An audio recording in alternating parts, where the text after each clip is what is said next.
আজকের এই ভিডিওটা তাদের উদ্দেশ্য করে বলছি, যেসব মানুষেরা মানুষকে দেখেই ভয় পায়, কথা বলতে ভয় পায়, তাদেরকে দেখে ভয় পায়। তো তাদের উদ্দেশ্যে এই ভিডিওটা।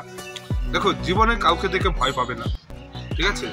হ্যাঁ, ভয় পাওয়া ভালো, যে তোমার ভালো চায়, ঠিক আছে, তাদেরকে দেখে ভয় পাও, তোমার অনেক ফায়দায় থাকবে।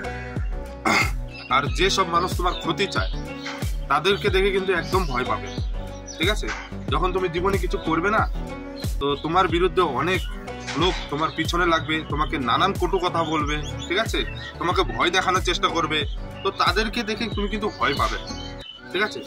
তুমি ধরো জীবনে কিছু করছো, তোমার সাকসেসের পথে যাচ্ছ, ঠিক আছে, মাঠে প্র্যাকটিস করছো, তো অনেকে পাড়ার লোক তোমাকে অনেক কটু কথা বলবে, আরে তোর দ্বারাই হবে না, ঠিক আছে, নানান কথা বলবে, তুই ভিতুরাম, ঠিক আছে, তুই ভিতুরাম, তুই কি পারবি দৌড়তে, এরকম অনেক কথা বলবে, ঠিক আছে? তা বলুক না, কোনো অসুবিধা নাই, তুমি নিজের সফলতা হয়ে তাদেরকে দেখিয়ে দেবে, ওকে? এই জন্য বলছি, জীবনে কাউকে দেখে ভয় পাবে না, ঠিক আছে?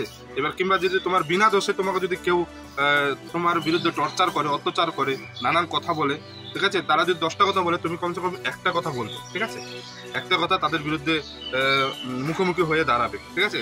তো তুমি যদি একটা কথা বলো না, তো তারাও ভাববে, তারাও 10 বার ভাববে যে না, ছেলেটার দম আছে, ঠিক আছে, কিছু বলে কমসে কম আমাদের উত্তর দিচ্ছে। এর জন্য তারা কিছু বলার আগে 10 বার ভাববে তোমাকে কিছু বলা, ওকে?